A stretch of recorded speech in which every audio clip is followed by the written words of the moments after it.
Ladies and gentlemen, this is Gamertag Radio. Welcome to Gamertag Radio episode 1386. This is your host, Danny Peña, and also joining me on the last episode of GTR, we got Parris here. What's up, Parris? Wow, it's the last episode of GTR. I didn't know we were ending it. Of this year. See, there you go. Of this year. Good Didn't morning. I say this How year? you doing? No, you did not. You said this is the last episode of Gamertag. Ever. Never going to hear us again. Nah. Game of the Year episode type thing, Send us your feedback or questions. Give us a call at 786-273-7GTR. Email us at fanmail@gamertagradio.com or leave a message on speakpipe.com/gamertagradio.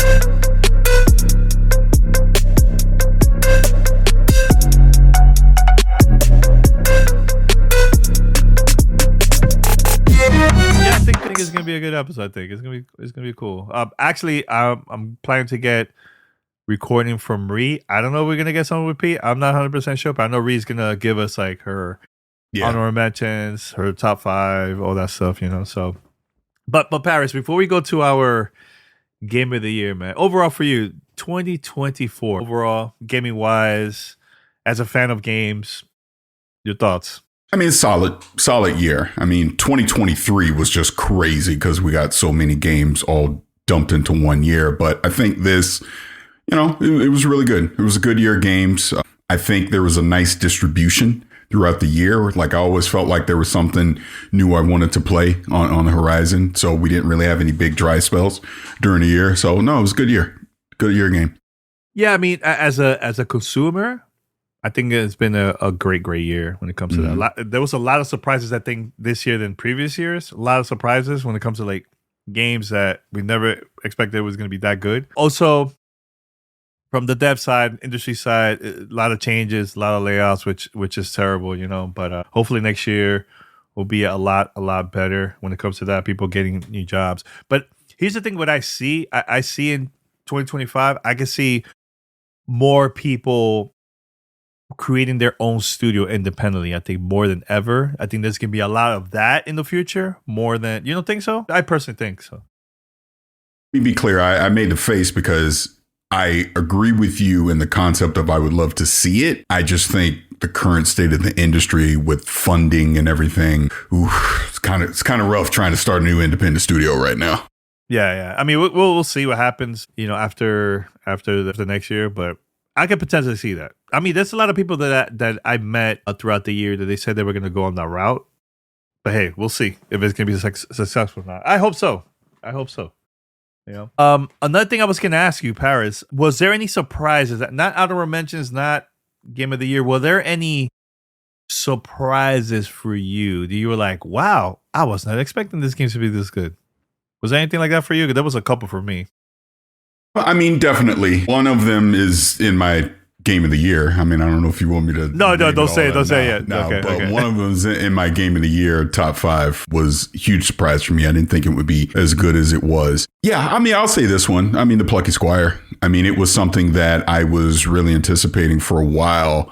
But I think the way that they were able to pull off the 2D into the 3D seamlessly with some of the puzzle elements and that were a part of that game was a fun surprise for me. A game that actually surprised me, and I guess it shouldn't, but it did. That new Mario Party. The game was fun. Yeah, as hell. you know what? I mean, Mario Party has always been fun, but I always been like, yeah, it's Mario Party, But this one is actually pretty good. Yeah. It's actually my wife and my mother-in-law. They both played Mario Party. It was actually pretty fun seeing that, man. It was really cool. So I do have to admit one thing while we're in here, because it's not in my top 5. Okay, but I have to say that now that I have completed Indiana Jones and the Great Circle, while the complaints that I had are still valid, goddamn, that was a great story. God right? Damn, it was so freaking good. It was so good. Like, I've been saying 7 out of 10.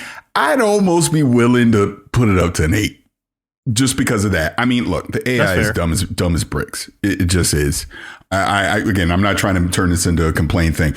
The stuff that I talked about is valid, but the performances were so good and that story is so good. I get it. I get why people are potentially saying it's their game of the year and why people are so high on it. I totally get it. But yeah, you play that from start to finish. That story is fantastic. It's just, It is, like I even said in the original, review, it's the third best Indiana Jones story we've had of the movies. Like if this was a movie, people would absolutely love it.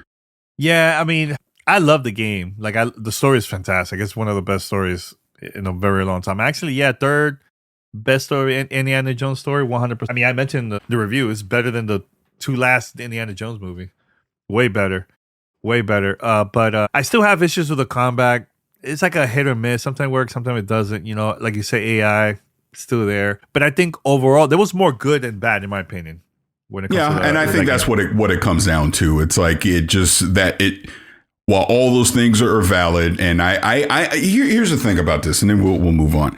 I think all the high scores are valid, but I think even the low scores and the criticisms are valid too. It's just one of those games. Whereas what do you want to take out of it is how you're going to judge it. If you're looking at this as it's Indiana Jones, Troy Baker knocking out of the park, great story, great puzzle elements, global adventure, you're going to love it. Because I forget who said it, and we're at the Game Awards, we were talking about this, told me, he was like, while not everyone's going to view it this way, if you go back to the original movies, it's kind of the gameplay issues fall right into kind of the comedy and the cheese of the original movies, if you think of it that way. So it almost plays into it.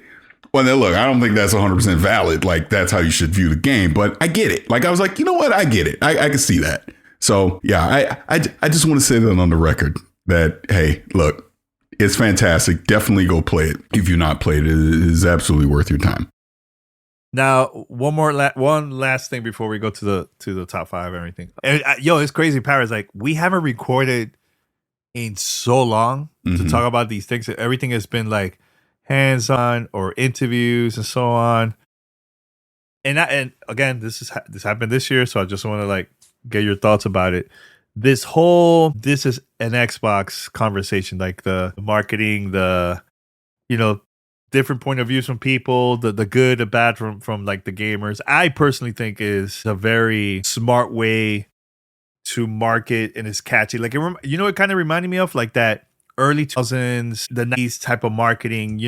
Catchy, the font, the phrase, all that stuff, catchphrase. I just love the messaging when it comes to that stuff, right? And I see where Xbox is going with this, especially in the future where you're gonna get to play Xbox in all devices. I think it's a pretty good thing.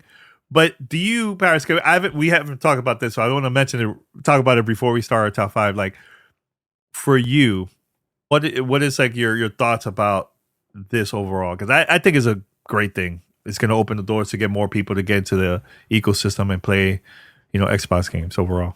So I've been itching to talk about this because we actually got to take this back a calendar year. So a year ago, we obviously started hearing rumors about 4 games and Hi-Fi Rush and all these things potentially going on the PlayStation and Switch and all that. And at the time, it was like, really? I don't know if they're going to do that. Okay, maybe they're going to experiment with something. Obviously, the rumors got to the point where the Xbox leadership had to do an emergency business update podcast, however you want to call it. And they addressed at that time, it's just these 4 games. They want to see what happens. Even then, you're thinking, okay, not everything's going to go. They're going to experiment with some older titles, put them on PlayStation and Switch and see what happens, right? Then we got to the June showcase. It escalated a little more.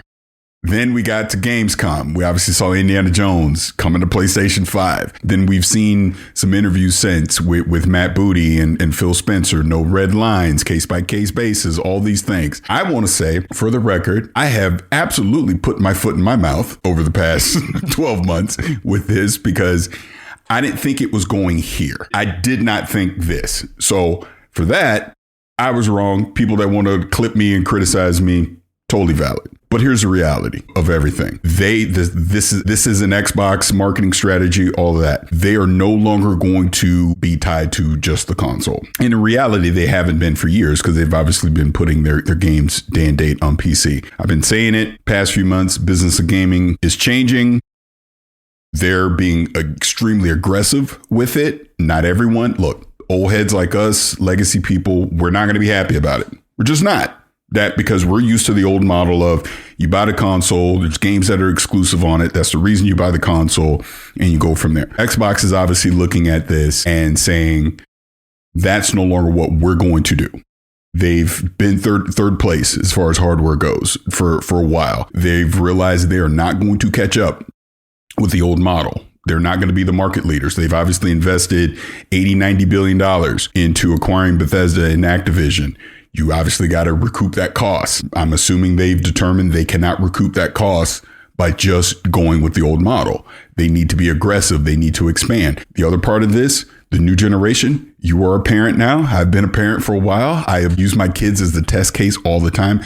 They don't care. They literally don't care about brand loyalty. That don't matter to them. They want convenience on where they play. That's all they care about. My kids, hardcore into Fortnite. They play Fortnite on everything. And I think in a weird way, that's kind of where Xbox is headed with this. Xbox is basically saying, we're not going to stop making hardware.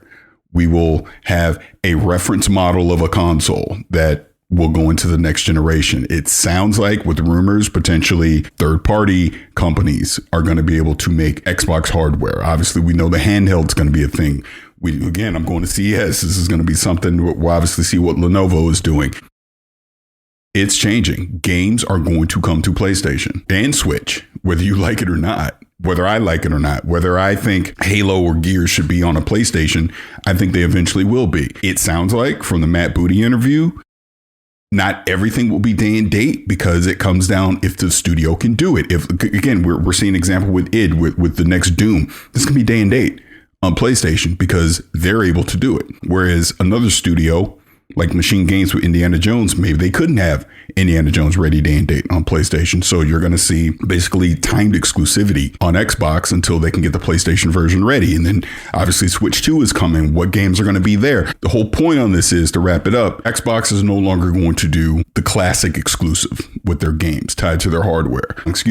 They're going to make hardware, but up to you if you want to buy it. That's not their thing anymore. They're like, if you want to buy an Xbox console, we'll give it to you. If you don't, you want to play on PC, cool. If you want to wait till the game shows up on PlayStation, cool. Switch, cool. Handheld, cool. You want to get it on Steam, cool. But whatever. That's where they're headed. Whether we like it or not. My only thing on it is, I get there's very loud voices online. People get mad at me with this every day. But it's happening. So let's see how it plays out at this point. At this point, just accept that it's happening. Let's see how it plays out. You can pull the old clips of me talking about Game Pass, exclusivity, and all these things. I was wrong because the business model changed and the stuff that I've said in the past is wrong. So you go with what, because again, I ain't no insider. I don't know nothing. I just go on what I see. And this is what I see now. If you pay attention to what they've been saying over the past 12 months, it's pretty clear where they're headed with Xbox. So let's see how it plays out. The main thing to take out of all of this, a bunch of great games are on the way. And I think ultimately that's the play that they're going for. They're like, look, we are arguably the biggest publisher in the world now. I know Tencent might be, but they're number one or number two at this point. And now's the time that they need to start delivering great games. And they're basically saying, we don't care where you play them. We're just going to give them to you. You're going to have Game Pass as a part of it. Handhelds are going to be a part of it. Multiple digital stores are going to be a part of it. Here we go. 2025 is going to be a very fascinating year to see how Xbox cements this message of basically every device is an Xbox now. So let's see. Yeah, well, I agree with you. I hope someone clips this so I don't have to say this again. Clip it and put it online because I don't want to repeat this again. And tag Parris. Yes. No, but you know what's funny, Parris? Like, I could also see this for the future. And I know there's been rumors online too about this, where imagine we got the Xbox handheld or console, whatever, in the future. We have it at home. We're playing Xbox. Hey, want to play Steam? Let's load up the Steam app or the Epic Games Store app from the console or from the handheld and just play like that instead of switching to like a computer, a laptop or PC. I could definitely see that, man. Like I could definitely see where Xbox, Valve, Epic, a bunch of other companies are partnering up and doing these type of things to get a new crowd of people. One, I know Steam had like their Steam machines and all that back in the days. I think it was like they were ahead of their time when it comes to that, a console, but it just didn't work out because, like you said, working with other companies, there was so many different prices. Like everybody was confused, like which one is the right one, which one I should buy. It was just confusing. I had one from Anywhere, and I loved it. I discovered a lot of new games, a lot of indie games that was only available on Steam and it wasn't on console. But if Xbox could do this right, I think this could be a pretty big move for the company where, you know what? Let's have our partners have their apps there, and we're going to have our ecosystem in there too, and people will play. Easy. Load it up, and believe it or not, a lot of companies would love to get a whole new audience that doesn't have a PC, but they have a console.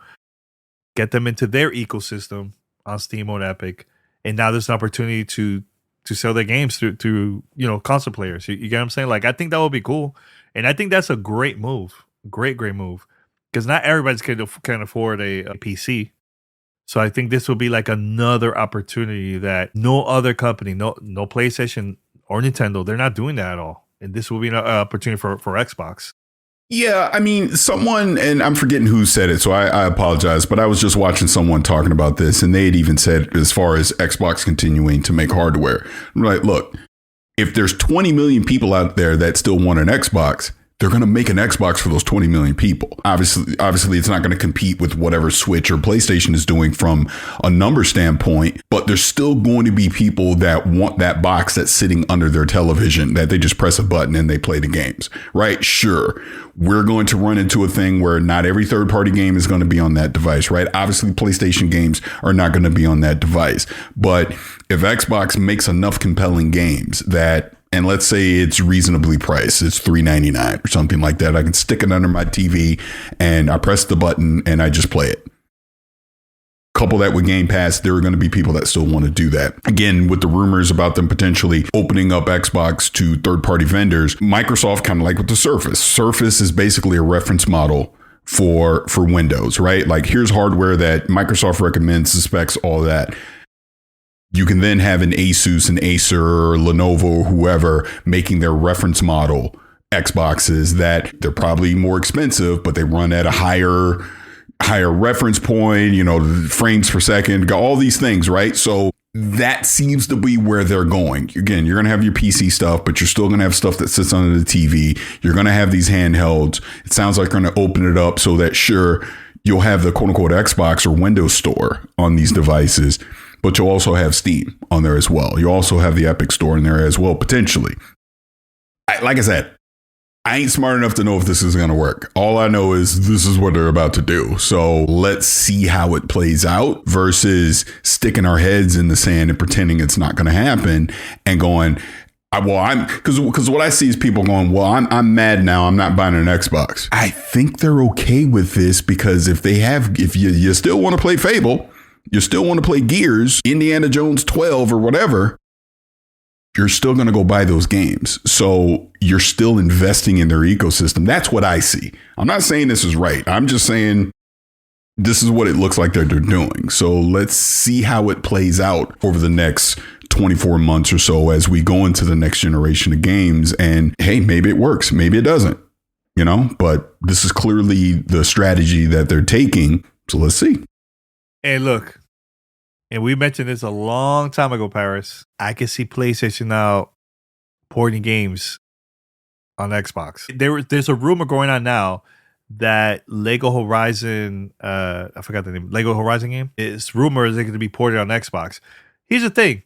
That's a great thing because at the end of the day, I think the old way of just having it as an exclusive for that console, just only for that console and that's it, that's the old formula. People have to understand that developing games, marketing games, all that is so expensive now, more than ever. So the way how companies will make their money back, they have to do things like this, have it released on PC, on other places, also on console. Like, where was this whole group of people that got mad that Xbox was making this move back when this conversation started earlier this year? Where were they when they saw that Lego Horizons also coming out on the Switch and potentially now Xbox. Like, I personally think it's a good thing. The business is changing, and we have to get used to it. It's not gonna it's not gonna go back to the old way, man. Now, like you said, it might come out in one console and then months later somewhere else, but things are changing, man, and we got to get used to it overall. No, they are. No matter what. I had jumped on Kind of Funny earlier this week and basically said somewhat similar things. I know people got a little mad at me in the comments because I brought up Nintendo, and I was like, we're always like, oh, Nintendo don't count. They're doing their thing. Just that Nintendo's Nintendo. But let's not forget, it was only 8 years ago where the Wii U was a colossal disaster for Nintendo. And it was the Switch that basically completely turned everything about around. Like, I will tell people, do your research. Go back and look at the history of Nintendo. It has not always been mega hits with Nintendo. I mean, sure, the NES kicked it all off, but the Super Nintendo did not sell as well as the NES. The N64 did not sell as well. The GameCube did not sell as well. The Wii was a big hit. Then the Wii U was a disaster. And then obviously the Switch is doing monster numbers, and we'll see obviously continuing this with the Switch too. But it can flip in a generation is the point that I'm trying to make. Whereas sure, this current model might be the way that is working now, but that isn't 100% guarantee it's going to work next time. So going to everything that you're saying, clearly Microsoft is reading the tea leaves and going, look, going down this current path that we're doing, we're not getting the return on investment that we're looking for. Another thing that factors into a lot of this is long as development times, rising costs with these games. I think Matt Booty even said that it leaked out that, hey, they need shorter development times. They need to make smaller experiences. And we'll obviously get into some of this with our Game of the Year discussion. But the model's starting to get out of control. We've obviously seen massive layoffs, all these things. The other thing that plays into this is time. Like I just mentioned, my kids play Fortnite. That's what they play. Think about me and Pete a few years ago. What did we play? Non-stop. And that was it. And that was it. I wasn't playing nothing else. But that's the point. You can put out all these games, but if one game there's only so much time that you have. All these games are fighting. The biggest resource that we have is time. And if my time is being taken up by one particular game, I don't care how great these other games are. I ain't going to play them because I'm playing this, because that's where all my time is going. You see what I'm saying? So, excuse me again. That factors into a lot of this stuff and how the industry is going to have to readjust to that, because these live service games that demand hundreds of hours of your time is what has disrupted the industry. And only the tippity top of those actually succeed. Clearly, we got an example of that this year with Concord. Obviously, one of the biggest flops in gaming history. I mean, that game lasted 10 days and was gone. Insane. So all I'm saying is, we've been doing this a long time. We obviously try to look at the industry and, give our opinions and kind of predict where things is headed. Look, like I said, 12 months ago, didn't think this was happening. So I will eat my delicious crow. Look, I like to smoke my crow. I like to smoke it, put a nice rub on it, low and slow, 220, for about 5 hours. It's delicious. But I eat my crow because obviously I didn't see this coming a year ago. But here we are. And let's just see where it goes. Yeah. It's going to be interesting to see what's going to happen at CES and on, like the changes we're going to get to see and all that stuff. Yeah, it's going to be interesting. And hopefully we can talk more about this in 2025, Parris. I have a strong feeling that we will be continuing to talk about this. Yeah. Here's what I'll say before we go into Game of the Year stuff. And another reason I'm excited to go to CES. I didn't even realize that Lenovo was doing the press briefing with Valve, and Jason Ronald from Xbox is going to be there as well.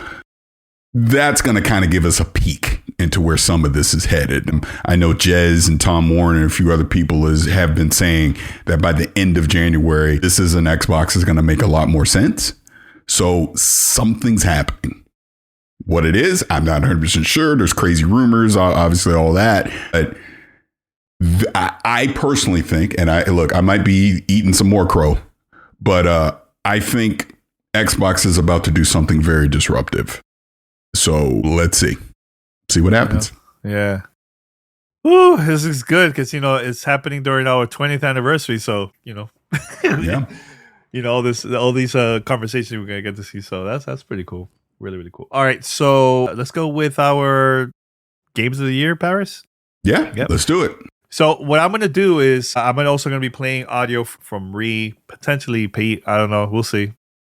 Also during the conversation, so their audio is gonna be recorded, not live here, but. Mm-hmm. But let's go with honorable mentions, Parris. Game of the Year 2024. I actually have three honorable mentions. Not my Game of the Year, but I got to give them props because I personally had a great time playing these games. So my first out of the three honorable mentions is Prince of Persia, The Lost Crown.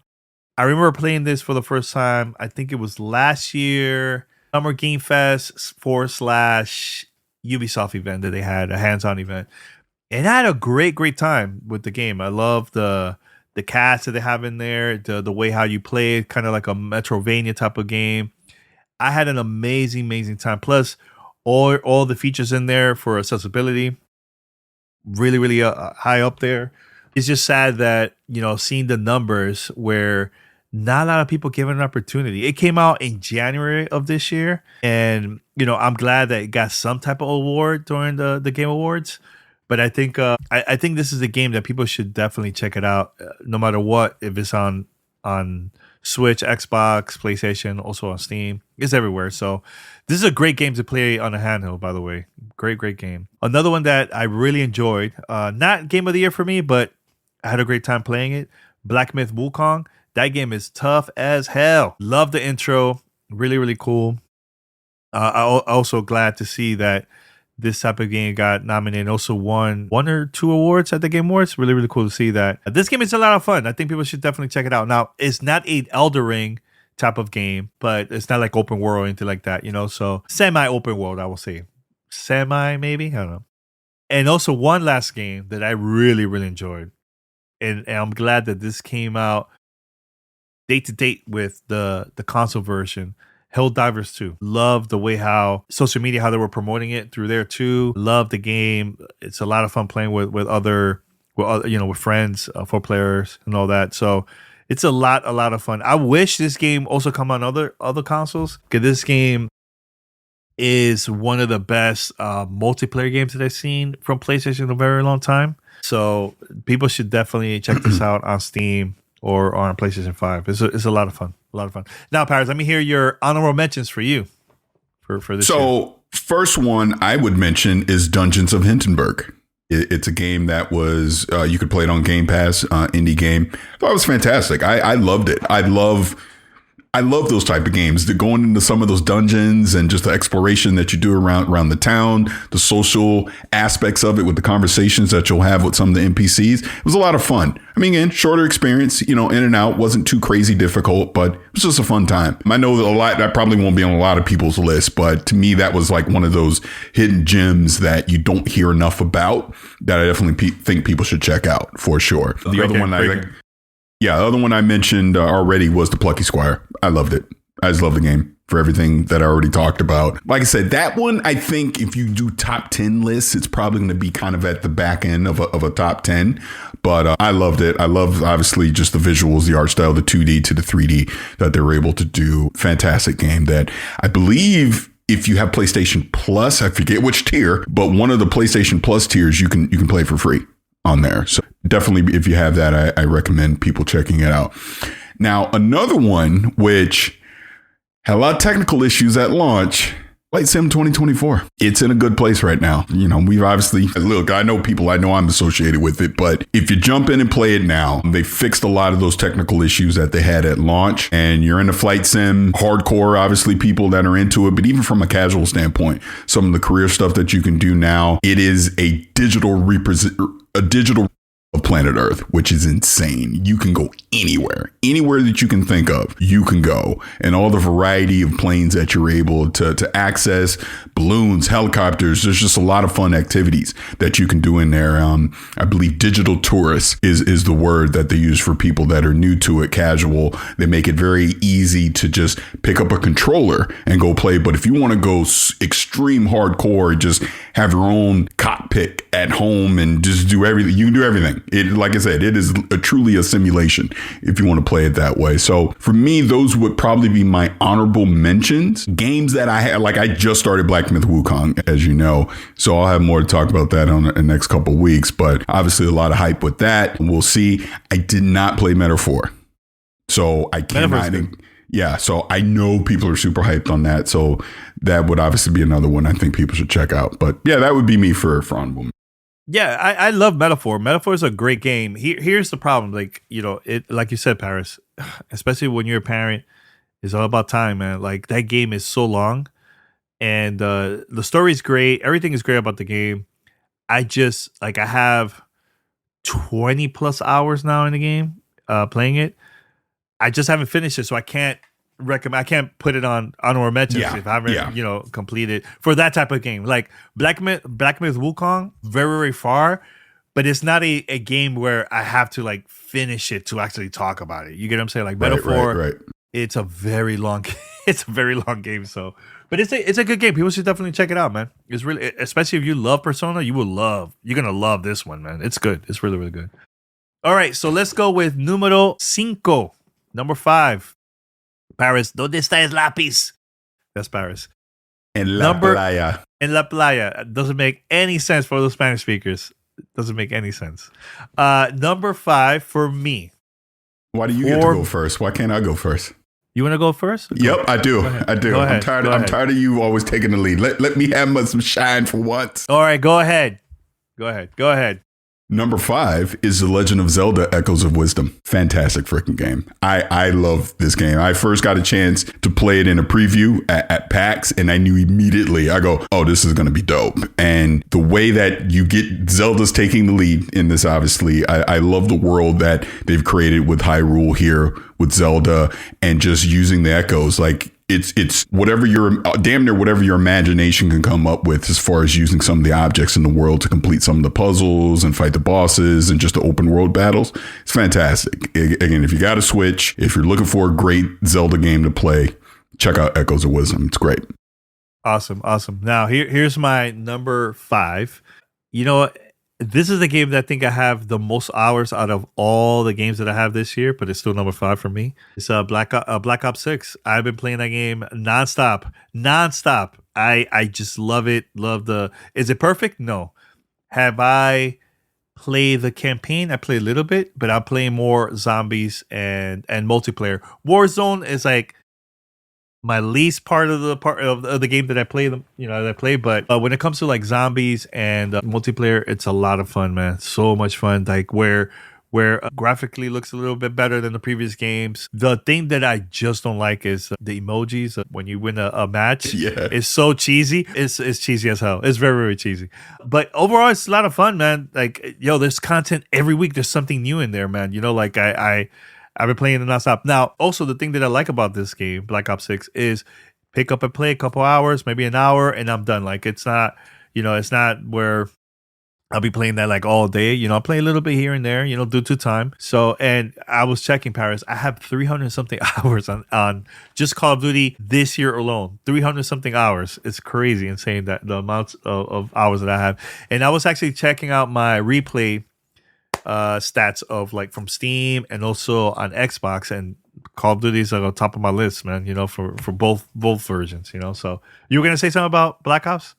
Yeah, I was just going to say that I should have had it on my honorable mention, but I have not played the campaign yet. And I've heard so many great things about the campaign. And I pretty much just echo everything that you're saying. It's funny. I wasn't really big into Call of Duty until this year. Like, the irony of it was when Modern Warfare 3 went to Game Pass, I was like, oh, let me just start playing. And I got hooked on the multiplayer. And then obviously Black Ops 6, we've obviously been playing stuff like that on the multiplayer. I love it. And then getting a chance to check out Zombies this year, going to Treyarch and all that. It's funny because it comes out every year. So it almost feels like it shouldn't count, but it does. But that multiplayer is that good. And I will say, I understand there's a lot of cheating going on right now, and they need to clean that up. So that kind of takes it down a notch, unfortunately for me, because of all the rampant cheating right now. So they need to clean that up. But yeah, man, fun as hell. Yeah, multiplayer. Yeah, and I love the Omni movement in there. Omni movement is pretty good in there. So hey, it's fun. I like the game. All right, so Parris, I go with my number 4. This also came out early this year, and I have a lot of hours on this game. So many hours, and I had a great time playing it. Also, we went to the hands-on event at the beginning of the year. I believe it was like in January, the end of January, beginning of February, I think. I can't quite remember. But it's a Final Fantasy VII Rebirth. I really, really enjoy this game. Now, one thing that I wish they could, make it a little bit smaller for the next game. I feel like there was just too much stuff to do in there. If you want to do like side quests and all that stuff. Like, I love the open world. It was really cool doing that and everything. The story's great. I actually met some of the cast members at the Game Awards. I met them over there too. And I told them, look, I really enjoyed it. Actually, in January when we come back, I have an interview actually with the creator and game director of Final Fantasy series. I'm going to have it on Gamertag Radio. I recorded, I met them and everything. I recorded during the week of the Game Awards. But anyways, like I was saying, I really enjoy the game. Soundtrack is amazing. Cast is great. Great story. Can't wait for the third one coming out in the future. And actually, this version is also coming out on PC, on Steam for the first time. And I'm very excited to try that out too. Because I also play Remake on Steam, PC, and also on a Steam Deck. It was really cool. But I think this one's going to be a lot better. They're going to have a lot more features and everything there too. Don't know if it's going to have a ultra widescreen. I would love to see that because the previous one didn't have that. So we'll see. But yeah, overall, great game. I think Final Fantasy VII Rebirth is really cool. If people like Remake, I think people are going to enjoy this one too. That's my number 4. So my number 4, and I'm going to just roll right into the number 3 because we're going to overlap on what we just talked about, is Prince of Persia Lost Crown. I mean, everything that you said, it was funny seeing it at, was it the Game Awards 2023? Like, we saw it earlier. Or was that Summer Game Fest or something? Game Fest, Ubisoft Forward. They had like that's what it was. And I was like, ooh, man, this might be all right. And then January it came out dope. And I think if people have been paying attention to me over the past year, I kept saying, as it stands right now, this is my game of the year. That's how good it was to kick off the year. I thought it was fantastic. I love the Metrovania style games, and it does not get the love that it should get. It does not get the recognition that it should get, in my personal opinion. I know it got, some nominations at the Game Awards, things like that, but for me, it was absolutely one of the best games that I played this year. And hopefully, more people, will jump in and go check it out, because I definitely think it's something that you should play. Now, my number 3 was Final Fantasy VII Rebirth. So, like you mentioned that preview event, it was hilarious that I'm sitting there talking to this one dude. We're just talking, having a good old time. Had no idea it was the voice actor for Barrett. No idea. No freaking idea. You guys are talking for the longest time too. No, and then I saw him again at the Game Awards last week. So yeah, great guy. And as I've said, wasn't a final, like, I played the original Final Fantasy VII for a little bit on PS1 way back in the day, but I never got into, Remake, and obviously Rebirth was me jumping back into it, and I loved it. I thought it was great. I thought they did a fantastic job with it. I know some people may or may not have got upset with me when I said on XCast that it was criminal that this game was not on Xbox. And guess what? I stand by that, my friend. And guess what? It's coming. It's coming. We know it's coming. But to the point that I was trying to make, even when I said that, was it was that good that, man, I want everyone to have an opportunity to play this game, because not everyone has a PlayStation 5, right? So it's coming to PC. Great. Eventually it'll come to Xbox. Great. So more people get a chance to experience this game, because it was top notch. Really, really good. Yeah. Now, my number 3, and this one, we also went to the hands-on event of this one. We were there, I think it was like 6+. We were there from like 9 in the morning to like maybe 5 o'clock. We were playing the game. And this is Dragon Age the Veilguard. Now, I'm going to keep it real. I didn't like the video that we got to see, the trailer that we got to see at the Xbox Showcase. Didn't like it at all. I was like, meh. Once I went to the behind closed doors presentation at Summer Game Fest, I was like, yo, I'm in. This game is fantastic, yo. We got to play it. We really enjoy it. I love that everybody's going to have different stories. Now, and I did mention this, I finished the game completely. The sooner that you finish the game, I think you will get the worst ending out of all the endings. Because it is important to take your time and get to know your companions, get to know the characters. Once you get to know them, you will see a better story, I think, in my opinion. Me, I rushed it so fast, that I didn't, like, I really enjoyed the game. The ending could have been better, but it was my fault. And I like that. I like that the BioWare developed this game in a way where you have to go back and take your time to do more stuff so you could get to know the characters and everything. And the story will be a lot better because of you're taking your time, you know? So, and I haven't never experienced that in other games before like that. So that was really cool to see. But yeah, overall, I just love the story. Love that talking to different people. There's a lot of other friends, and also like talking to you, Parris and Ree. Everybody had like a different experience based on our choices, and it's really cool. It reminded me of the old BioWare games, you know, with of course with like Dragon Age, but also Mass Effect. And I think I mentioned this on our review. Personally, for me, it's the best BioWare game since Mass Effect 2. And a lot of people got mad at me for saying that. And I'm like, yo, that's an opinion. That's how I feel. I think it's still a great game since Mass Effect 2. So I think people should definitely try it out. It's a fantastic game. I wish the game could have gotten more nominations during the Game Awards. I don't know if it's because of the time it got released. I have no idea what happened, but it's a good game, man. It's really, really good. And I think BioWare is back. I know they're working on other projects. Mass Effect is one of them, probably. They're in a good path. You know, there was a couple years where BioWare was in a really tough spot releasing their games, especially with Anthem and so on, you know. So it's good. I highly recommend to play Dragon Age The Veilguard. That's my number 3. So my number 2 is a tie. Ooh, that's a good one. Tie. Balatro. Okay. I literally almost feel like that's all you need to say and just drop the mic and just walk away. Here's the hilarious thing about Balatro for me. Kept hearing about it, you know, the card game, whatever. Wasn't playing it. The irony was it went on mobile and it was on Apple Arcade. Interesting. So when it went on mobile, I had it on my phone, still wasn't playing it. For some dumb reason, I was like, oh, it's on Apple Arcade. Let me play it on the Apple TV, you know, like sitting in my living room. So one day I picked it up and just started playing it. It was like someone just injected heroin, like directly it right into my neck. Because crack. It is literal crack. It damn near should be Game of the Year, damn near, but we'll get to the Game of the Year. That game is so gosh darn fun. I don't even know how to say it. It is one of the most addicting games. Like the fact that you saw the love it got during the Game Awards, all that is 100% deserved. If you have not played Balatro, do it. You're going to think, oh, it's a card game. No. This ain't no card game. It's like there's strategy to this. It's insane. It is insane how good that game is that one person made it. I can't believe one person made that game. You know, wow. Now, I said it's a tie. And again, this is where once you got past the technical issues and finally got to what the game is, Stalker 2. I love Stalker 2.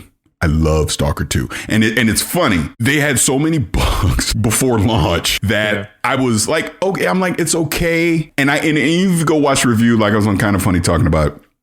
I was even saying, it was like, I have to judge what I played. I know what day one patch is coming, but I have to judge what I'm playing versus what it potentially could be with this day one patch. That day one patch changed everything. I love the zone, the survival aspects of what Stalker 2 is. I get it now. I get why people were so that the franchise is so beloved. Stalker 2 is one of the best games. Clearly, obviously, I'm saying it's number 2. One of the best games that I played this year. It's fantastic. It is brutally hard. And I love that. I think that's what the charm of it is for me, is the difficulty of it. Your head needs to constantly be on a swivel. Just when you think you're the super badass, wrong. That game will take your ass out in a hot minute. And I love that. It looks beautiful on Unreal 5. And they even just put another patch out to clean up some other issues that they're having. Here's my advice to anyone that's not played Stalker 2. If you jump in now, it's going to be a fun experience. But, you know, GSC Game World has even said some more fixes are coming in the next, because I even got a chance to talk to a couple people when we were at the Game Awards. And they're aware. They know the issues that it's had. And they're hard at work with cleaning those up and get it finished. I will say, if you probably wait another month to get to like February, and jump in, that's probably going to be the definitive version of the game. Because I think a lot of the issues, especially on the console, some of the bugs and the issues they've had, dead zone with the controller, stuff like that, they're going to be able to fix all that. But yeah, that's my number 2 because I love it. Absolutely love it. Yeah, you know what? And I probably will. Sorry, I just hit my mic. I think I'm going to go back and play it because, like you said, Parris, I played the before the patches came out. And I was like, it's not for me, man. Not for me. But I think based on your conversation, because of the patches and everything, I think I'll go back and play it, man. I'll go back and play it. Yeah, I think, and again, it's on Game Pass. So if you're in Xbox, you got Game Pass, check it out. Like I said, you could jump in now and it's in a really good place. And it's going to get in an even better place in about another month or so. I think they even just put out on their blog, they listed all the stuff that they're going to be working on, the roadmap. So I love that game. Absolutely love it. It's right up my alley.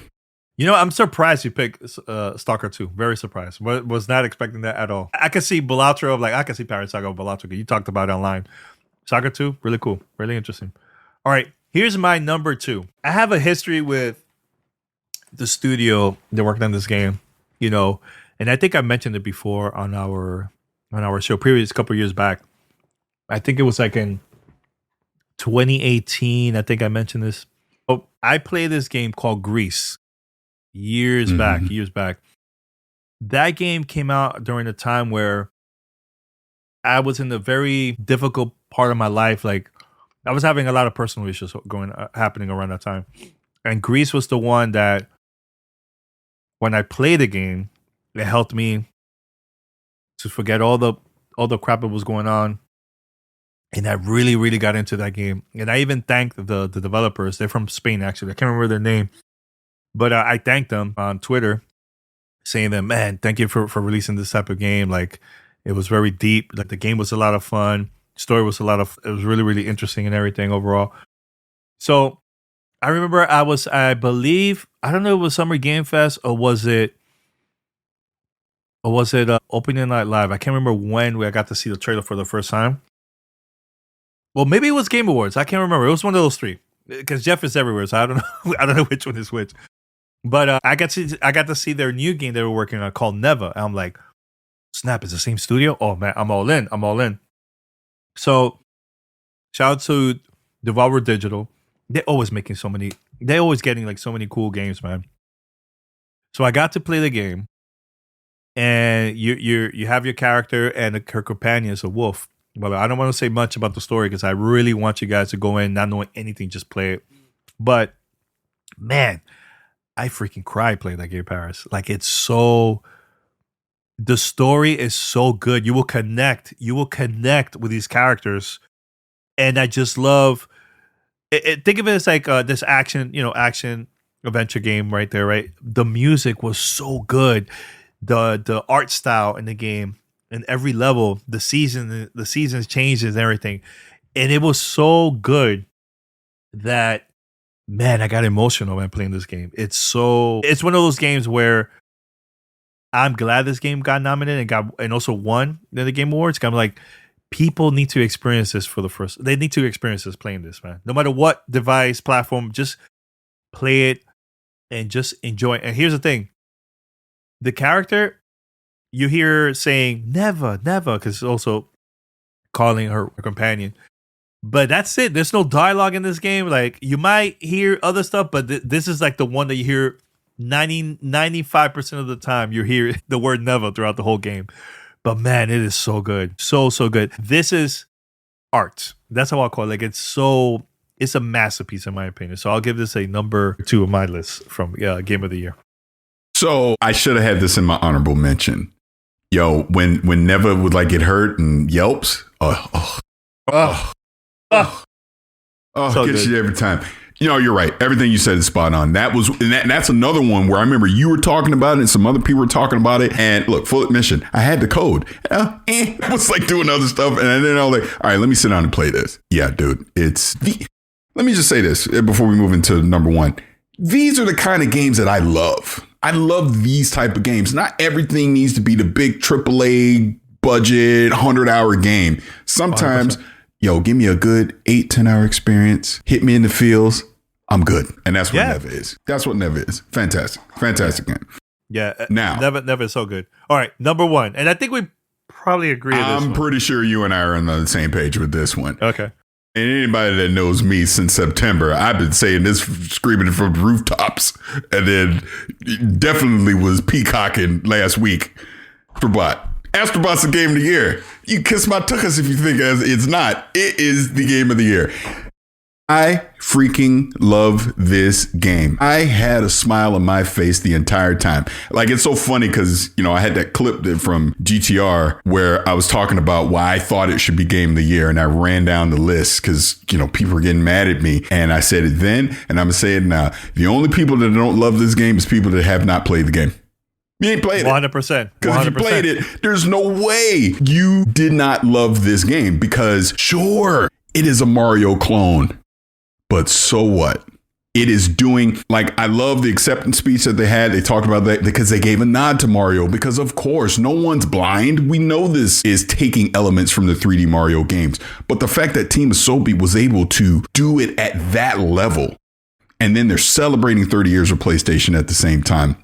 Some of the most fun I've had this year was with Astrobot with some of those levels. Man, I just love that God of War level. I just love it. I just love it. It's so good. As soon as you go, I just had a smile the whole time. And man, when you get to the challenge levels, it has it has difficulty in it. It has the charm of platforming in it, right? It has the nod to, again, you collecting all these characters and going through the history of PlayStation. It just does everything right. The music is addicting to it as well. I just loved it. I loved it from the moment I picked it up, and the fact that they're continuing to act like they added that winter level in there. Now I haven't played it yet. I got to jump in and play it, but they're continuing to add more stuff in there. Fantastic game. It is fantastic. It is my game of the year. That's why I will admit, I did not think it was going to win at the Game Awards. I thought it was going to be Metaphor or something like that, but I was consistent in saying I think it should. So the fact that it did win brought a smile to my face. I was happy to see that Team Asobi got that recognition because it goes back to what I just said about Neva. Not everything needs to be a AAA 100-hour game. This was perfect that you can get enough out of it in 8 to 10 hours to enjoy yourself. And if you want to continue on with some of the challenges that are there, you can do that too. Thought it was fantastic. Great. I'll say this and I'll pass the mic to you. I promise you, Mario team saw that. They looked at each other and they go, we got to step our game up. I'm serious. I'm serious. That 3D Mario comes out and this is good. This is good for us. Yeah. Yo, that 3D Mario is going to be a banger. Because I'm sure they saw what Astrobot just did and they go, we got to top this. And that's good for us. So loved it.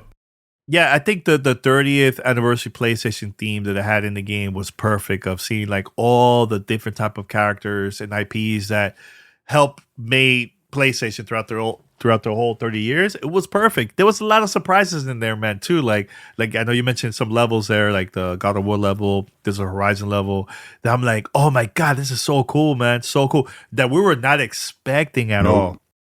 It was really cool. And this is this generation Mario Galaxy. I think that's the closest of it. And here's the thing. And this is not a spoiler. This is not a spoiler at all. There's a moment in the game that I'm like, yo, this is Avengers Endgame. This is wow, this is so cool. The way how they managed to get. I'm not gonna say much. I'm gonna keep it like that. But it was so good. It was it was goosebumps throughout the whole game. I enjoyed it. Here's the thing, my daughter, she doesn't know much about games. Yeah, she's 1 year old. Can you believe Parris said this was the game that she sat down and was just looking at the screen out of all the stuff that I played? This is the one, and I think it was because of the sound, the colors. It looked like cartoons for her. She really enjoyed it, and she actually. Because it was only us two. I'll never forget that weekend. Rihanna went to PAX, and I stayed with our daughter. And this was the game that she sat down. She's like, I'm going to let Dada, play, and I'm going to observe. And she was laughing, cracking up. She's hearing the sound effects, because I love the DualSense controller. You hear the sound in the controller, too, coming out through the speaker there. Just the whole experience overall was so cool, man, to see, man. So cool. And I finished the game, and I'm surprised that I managed to finish that game, because it's hard, having a baby. It's hard to do that. But yo, she was calm and just watching me play it. Like it was like I've never seen that. Maybe like a Nintendo game, like you said. Maybe you probably would get that experience, but like a PlayStation game, never. Not like this, man. And here's another thing too. I think I'm glad that a platformer like that won Game of the Year, the Game Awards, because honestly, most of the time we don't get to see platformers getting that type of love of Game of the Year. It's barely. It's not from PlayStation, not from Xbox, maybe from Nintendo, from like their previous games from back in the days. But that's about it. We need to see more platformers, man, because that was the genre that made me love games back in the 80s. Yeah. That was like, man, companies got to do that. And there was a time where it was all about action, blood, and all this stuff. Like, and I feel like a lot of companies forgot about that. Nintendo was the only company, still to this day, they're like, nope, this is our formula. We're gonna stick with it. So I'm glad that PlayStation gave an opportunity for Sony for them to create this type of game. And look, it became a hit, and they became a game of the year award winner at the Game Awards. That's really cool, man, to see. And now seeing that, I think companies are gonna risk and put more money into platformers, man, because we don't see that nowadays as much, so it's good. You were gonna say something? No, it was just funny because you were just talking about platformers not winning Game of the Year, and I was just thinking the year Odyssey came out the same year as Zelda, didn't it? But then God of War won that year, I want to say. It was just one of those years where Odyssey could have won Game of the Year, absolutely, but there was just a lot of stiff competition in there. So, you can't even be mad at that. But this is the point that you're making. I am not here without platformers. I am not in love with video games if it was not for Super Mario Brothers back in 85, right? So I'm happy to see something that was a literal love letter to that original game get Game of the Year. And then, we obviously had something like Psychonauts 2 that could have won Game of the Year. But again, it ran into stiff competition, didn't win anything. So, yeah, I'm happy to see a platformer get it so that we get more platformers. Because that is a genre. That genre is the backbone of gaming, in my personal opinion. Everybody loves playing a platformer. Who don't like playing platformers, right? Yeah. So This one did it right, and I want to see more. Yeah. Yep. And I mean, that's about it for our top 5. I think overall, this list is pretty good for both of us, Parris. And I'm glad that I think most of us are going to agree with our number 1. I think, Astrobot is a very, very special game, and I would love to see more of that in the future. Look, let me tell you right now, if we're watching, let's say, a PlayStation Showcase in the future, and they show the next Astrobot game, yo, dude, everybody's going to lose their minds. They're going to lose their minds if that ever happens. I can't wait to see Astrobot on Steam, because that's going to happen. Okay, so I'm glad you said that. I'm glad you said that. I want that to happen. Ultra wide screen, Steam Deck. I'm not sure. Parris? I agree. Look, I want it because it's so PlayStation focused. I wonder if they do it. I think they should, 100%. And I'll take you a step further. It should be a launch title for the Switch too. It should. That would be nuts. How should it not be? Yeah. The Switch is the perfect platform for it. And I understand from a tech standpoint, maybe the original Switch can't really play it, the way that you do on PS5, but the Switch 2 should. This should be a Switch 2 game. Yeah. Absolutely should be. So look, I'm with you. I just wonder if PlayStation actually does it is my thing, but it should be. It should be on Steam. It should be on the Switch too. They will bank. They will get so much copies sold. If it happens, woo. Because look, I wouldn't be surprised. I mean, they released the Lego Horizon game on Switch. You never know what can happen for the Switch too. But I can see, look, man, I can see this game going on Steam. 100% Parris. Here's the thing. God of War, Spider-Man, Horizon, so many PlayStation games already. Helldivers 2. I mean, I could keep continuing. Returnal, all on Steam. But hold on. This is the perfect game for the Steam. Here's why. Yes, there is a lot of history with PlayStation, but that is a promotional tool, Parris, where people will go play this game on Steam for the first time. This will be like, let's say, their first PlayStation game. They're like, wow, you know what? I should go buy PlayStation 5. this is so cool. And it will go, I can see that happening too. So yeah, go ahead. There's a technical aspect to this as well. Okay. The DualSense works on Steam, obviously. But to take advantage of the DualSense features, which Astrobot does do, it has to be wired. Can't do it wireless. Okay.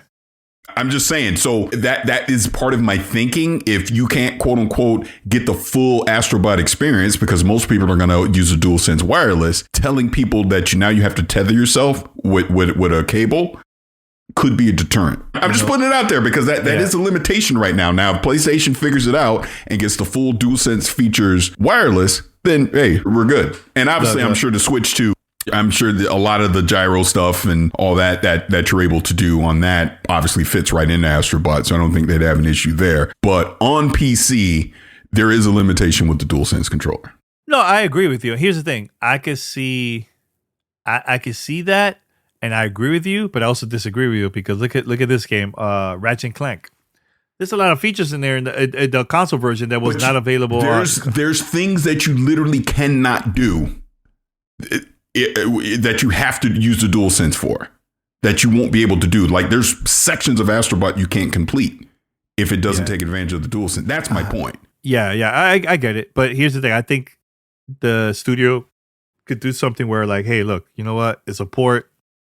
There's going to be features not available, like the PlayStation 5. I think they could work it out. They could clean that up and make it available. Because, look, at the end of the day, it's all about the publisher. If the publisher says, release it, or I grab the Xbox and be like, yo, you do that? Yo, people are going to get mad, Parris. The Xbox controller. No, I get it. I totally agree. Now, before we wrap it up, Parris, I know we got to end in a few. Switch 2, Parris. Switch 2. I think I was the only one in this podcast that I mentioned it for months. I'm like, look, next year is the 40th anniversary. Is it 40th anniversary? Yeah, 40th anniversary of Mario Brothers. I could see two things that might happen. I could see Mario Kart 9 or a new Mario game to launch. I think you were saying, no, they need to launch a new Mario game, which I agree. But when it comes to sales, there's no other IP bigger than Mario Kart, the series, that's gonna surpass the sales on that. Look, love the platform of Mario Bros. Love it. But I think Mario Kart is going to surpass. And when was the last time we got to see a brand new Mario Kart? Because look, Mario Kart 8 was from the Wii U. So that it's been that long. Very, very long. Yeah, I know they added some new content and everything only available on Switch. But I could see Mario Kart 9 being a launch title. Now, maybe later that year, close to the holidays, maybe I could definitely see Nintendo releasing a new Mario Brothers game, a platformer, right before the holidays. Have the sales, of Mario Kart 9 and the Switch 2 to sell like crazy. It's gonna sell a lot, and then at the end of the year, release that brand new Mario game. Because at the end of the day, no other company is gonna be like Nintendo. So I could definitely see that. I could definitely see an announcement coming out very soon, and maybe March, April. I mean, around that time before spring. I think that would be like the perfect time to release a Switch 2. I think, man. But now, if it gets announced, I'll be the first person to pre-order this because I'm getting that on day one because I love the Switch. Love the Switch. So, Parris, you were gonna say something? For the longest, I disagreed with you. But it makes sense what you're saying about launch it with Mario Kart, 3D Mario in the holiday. I think that makes sense. I can see that. I'm curious because they've acknowledged Metroid as well. I think that's going to be like not at launch. It won't be at launch, but no, I think it is coming out 2025. They did mention it's coming 2025. Yeah. So I can see Metroid coming out both on original Switch and also Switch 2. That was going to be the point that I was going to make. I'm curious how they're going to handle, since I guess they've already said backwards compatibility. I think that's official. Yeah, they did. So we know we're going to have backwards compatibility, which is great. So obviously all my Switch games are going to follow me. But like you said, that launch window, how much, cross-gen are they going to do? Mario Kart kind of has to be cross-gen, right? You would think. I don't see them saying you have to get a Switch 2 to get Mario if it's at launch. Because to the point about 3D Mario, I think 3D Mario, they're going to go, no, you need Switch 2 for that. Because we're going to do some next-gen stuff that the old Switch can't do. I can see that. Yeah, I could definitely see that. And here's the thing: if you look back, the gameplay trailer of Metroid that just released, I think sometime last year. Was it last year or earlier this year? I can't remember. Yeah, I can't remember either. When you look at that trailer, we're like, yo, those graphics doesn't look like a Nintendo Switch graphics. Like you could tell, like, hey, this seems like a little more powerful. It's a Switch 2 game. 100% sure it's a Switch 2 game. But here's the thing. And going back in history, like I remember when the original Switch came out, every month there was one exclusive game for the whole first year of Nintendo Switch. I remember that there was like something new. Mario Kart was one of them. Zelda came out, I believe, came on Wii U and also Switch.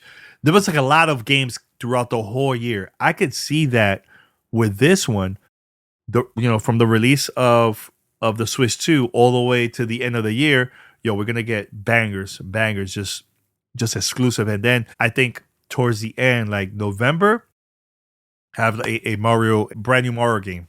I don't know if it's gonna be a Galaxy or Odyssey. I don't know what, but I could definitely see that happening at the end of the year, man. Maybe it could be a totally different brand new Mario game that we have never seen before. Now, like you said, is it gonna be cross-platform? I think we might see that in the beginning. But towards the end, I think they're going to move on. Like, hey, you already enjoyed the original Switch? Buy Switch 2. Because this game is not going to be available on that console. I can definitely see that. 2 predictions I have. Sticking with the Switch, I think we're going to get a new Mario Maker as well. Not saying at launch or anything, but we're going to get a Mario Maker for Switch 2. The only difference, I think, this one is probably going to have like a 3D... That's what I'm thinking. That will be insane. That would be insane. But like what? Like Nintendo 64? Dashi losing his mind. Oh yeah. Do you think it's gonna be kind of like a Mario 64 type 3D Mario that we get to see? I'm thinking we bring it up modern. I'm thinking like Galaxy Odyssey stuff, right? That would be nuts. That would be nuts. Insane. If they do that, it's a wrap. It's a freaking wrap. What's your second prediction? So my second one has nothing to do with Nintendo, and I've been saying this, and I'm gonna continue to say it till I'm proven wrong. Grand Theft Auto 6 is not coming out in 2025. You know about that, Parris? This is conversation I've been having with people. Throughout the year. Nobody want to release a game around that time. Nobody wants to release a game because here's the thing: you release a game.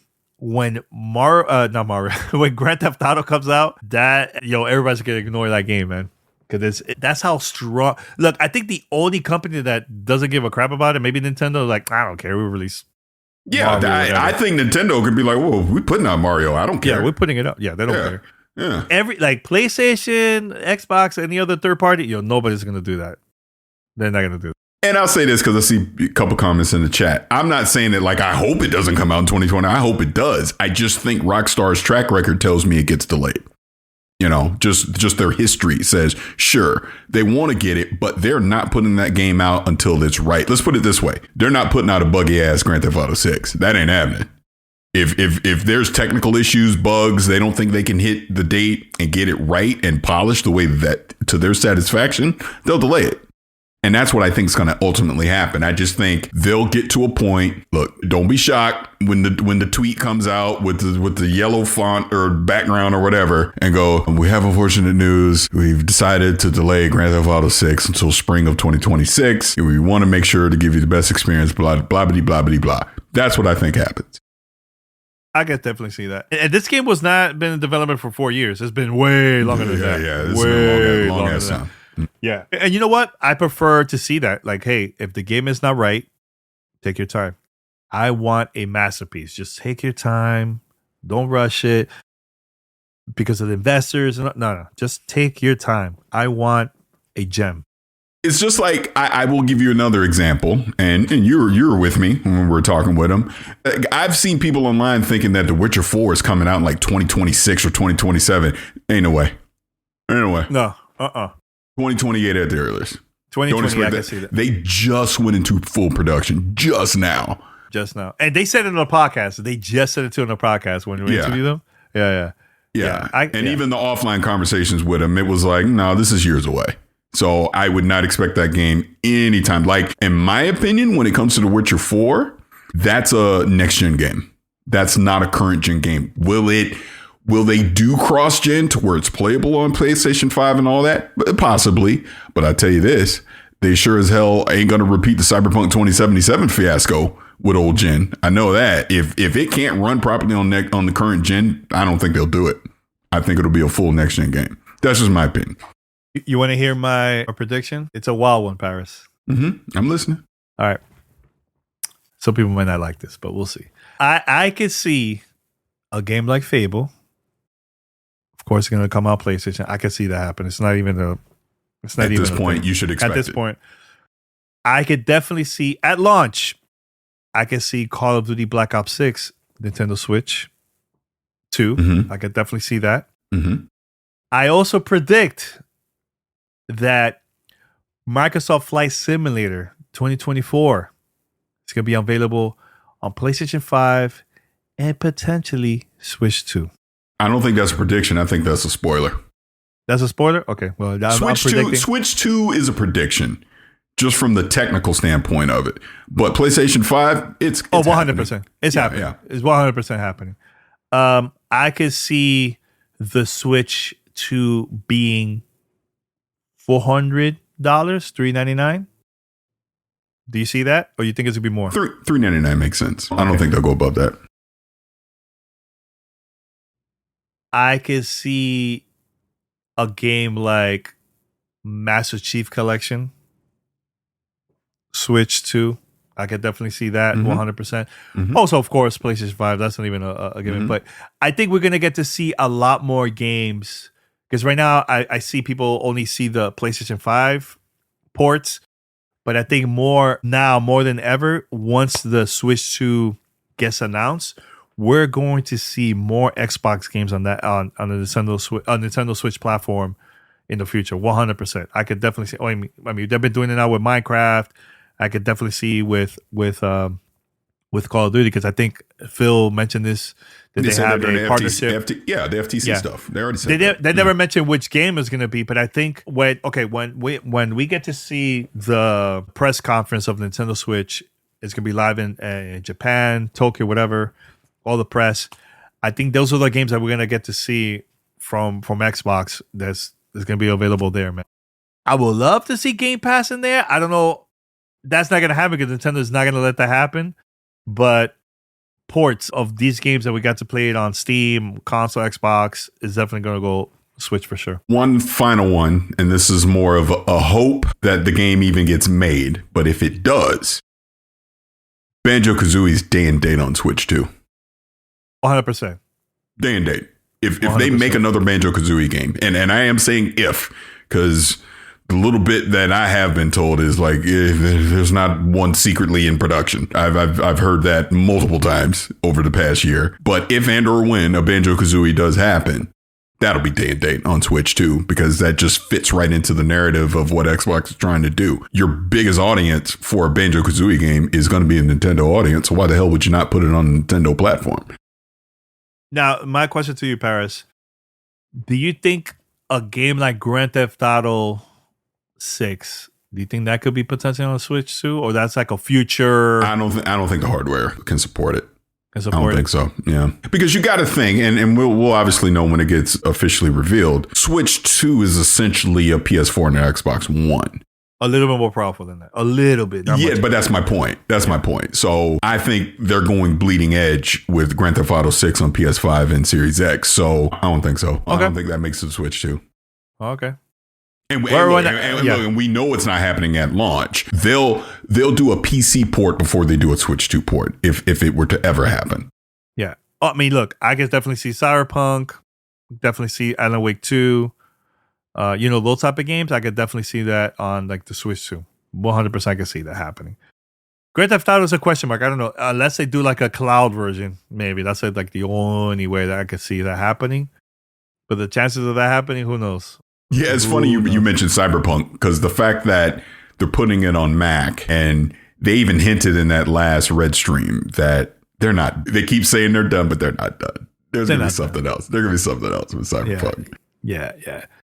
All right, Paris. I think that's about it, man. I think this year has been great, man. We've done a lot. You know, I know we haven't really been on like Twitch live for different reasons because we've been super busy in different ways. Where I've been busy with the things I'm doing with our business and getting content on the side. Like it's been a crazy schedule for me, and for you and Pete, the same thing. Like you guys working, all this stuff. But I'm glad that you have your YouTube channel up and running too. You got stuff there. You're doing stuff still with Kind of Funny. I'm very happy to have Ree with us now too. That she's helping us, with content.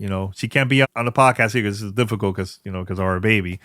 But we recorded a couple of things already the past couple of weeks, and it was a lot of fun recording with her. The secret level, sitting down with the secret level team. For me earlier this year, the Fallout cast, that was really fun to do that with them, with the actors, director, the writers, sitting down with them about the series. Just overall, this has been a great year for GTR. Now, for the 20th anniversary, I'm planning to do a whole year long of celebration of different ways, surprises, but also there's a lot of big games coming out next year that we're going to get hands on. Either Parris will go, I will go, somebody will go and get the chance to play it. We could talk about it here. Love to have some surprise guests on the show to sit down and just do interviews. But also, what I'm going to do throughout the whole year, and this is going to be something really cool, I am also going to go back throughout the 20 years. So let's say we have a new episode on Monday, and then Thursday will be like a retro type episode where I might have Parris talk about what happened during the recording, behind the scenes of recording of this, and we'll play the audio of that. So like, for example, I have content of like when the Xbox 360 launched, I was with my brother at the stores. I had Cyber Athlete. He was part of the show back then. He was at the 0 hour. Parris is also a 0 hour. We could talk about that. But I have the audio, the original audio of us in different places and people calling us in line at the stores waiting to get their Xbox 360 for the first time, like stuff like that. Or, me interviewing Peter Moore right before the original Wii came out. And he talked about the controller compared to that and the Xbox 360 coming up. I have the audio that went viral back in the day. Like I have a lot of stuff that it will be cool to get some like behind the scenes story before I play the audio. And that will be like a podcast. So that will be a 20th anniversary retro type of content that I'm planning to do throughout the whole year. Now, there's gonna be some times where we might be at an event or something where not that day, it's not coming out, but eventually the week after that, we're gonna have a retro episode. So, were you gonna say something, Parris? I know one that we absolutely have to do. Which one? Was this 2008? I can't remember exactly. Yeah, you know what? Wait, or was it later? It doesn't matter. But we were at an event. Was it the Saboteur? I can't remember, but we were at an event in LA and we did a roundtable podcast at the hotel. And we had a special guest that I didn't realize who the hell he was at the time, but Ryan at Marvel. Yes. And we talked about press versus independent media. And it is fascinating to now fast forward here to 2025 and see how that conversation then applies to now. That is true. We should release that one. That one was good. I remember that. But I bring up Ryan because I just think it was so funny that at that time. So this had to have been a little bit later because I want to say, weren't they about to they're about to film Avengers or something? That he was to Marvel. This is early days of Marvel. This is like Iron Man was already a thing. But then I think they were gearing up to do Avengers and he had been on set, like all this crazy stuff. Yeah, just nuts. Yeah. But let me ask you this question. Like, we were right at that time about press versus community at that time. It was different, I think, but it's crazy how has it changed? It's flipped. It flipped. Because let's just be honest about this. Especially right here at the end of the year, we've seen even more layoffs and departures from like IGN and GameSpot and some other places. Traditional media does not carry the same weight as it did even 5 years ago. I mean, that's just the truth. Think about it. Some of the people, we love dearly that are still a part of the media. What have they started to do? What we do, create their own YouTube channels. They're streaming. They're doing more independent things than just being a part of the traditional model anymore. Just is what it is. Bro, I totally forgot about that episode. Totally forgot about it. And that's the thing I want to go back and listen to those, because we had a different point of view. I'm not saying that we were right or wrong back then, but it's just different. Yeah, it was different at that time, and it's good to go back and listen to it and have a conversation, like, before the episode starts and after listening to the episode, we could talk about that. So another one person here, this is from John Wiki. He said we got to bring back 4 SKU episode. Yeah, that's just a classic. That's a classic. And the irony of all that is, Danny, I will say this on the record. Yeah. It's essentially what Xbox is doing now. This is an Xbox. Which is wild to me. It ain't 4 SKU. Everything is a damn SKU. Everything is a SKU. Yeah. Because at that time, I remember you and P were saying, nah, like, that will confuse the consumer. Yeah. That confuse the consumer. Look, now that is crazy. Yeah. That is crazy. Yeah. That's going to be fun, man. But I was even thinking of just this whole traditional media versus independent community stuff. We literally just experienced this last week. Think about it. Who was the first person to talk to CD Projekt Red about The Witcher 4? It was us. It was us. And I've obviously paid attention to other people doing that, got to sit down with them. Like they went in studio with Easy Allies. They sat down with PC Gamer. With the Friends Per Second, Skill Up and Lucy and Jake. They sat down with them. They did PC Gamer. They did IGN. But then the other ones were not the quote unquote traditional media ones, right? And I keep it a buck. Sure, IGN, because they got a big presence. Go look at some of the numbers of some of the downloads and impressions of some of the other people. It's more the independent people than the media people. That is wild. Yeah. That is wild. Yeah, just overall, I just want to say thank you to everybody that had been supportive and been, hitting us up online throughout the year. Again, and I am not BSing. This is something that I have a really good feeling about next year. Next year is going to be a very big year for us. All I'm going to say is be on the lookout throughout the whole 2025. I'm putting my energy. I'm manifesting this too. People are going to be talking about us with the stuff that is going to come out with GTR in the future. I can't wait. I think it's going to be good. And look, Parris, I'm telling you guys, it's a big year. A big year for GTR. Mark my words. Clip this. It's going to be a big year. Anything else, Parris, from your side before we wrap it up? No, I think that's it. I look forward to 2025. It's going to be, as you said, an interesting year. Very interesting year. All right, everyone. Thank you so much. Shout out to Pete and also my wife, Rihanna. We were planning to create more content next year. And be on the lookout. Be on the lookout for more stuff of GTR. And also, please subscribe, post your comments. If you have us on Spotify, and this has been an experiment, by the way, guys. I forgot to mention this. It's been an experiment, but I'm also been posting video on Spotify, so you guys could watch it. Because I know people say they've been watching videos through their Xbox console using Spotify. So I was like, oh, that's cool. So you could do audio or video. You could choose whatever you want. But let us know. Let us know your thoughts about that. And thank you everyone for listening to it. And that's about it. Until next time, Happy New Year, Happy Holidays. We are out. Take care. Bye.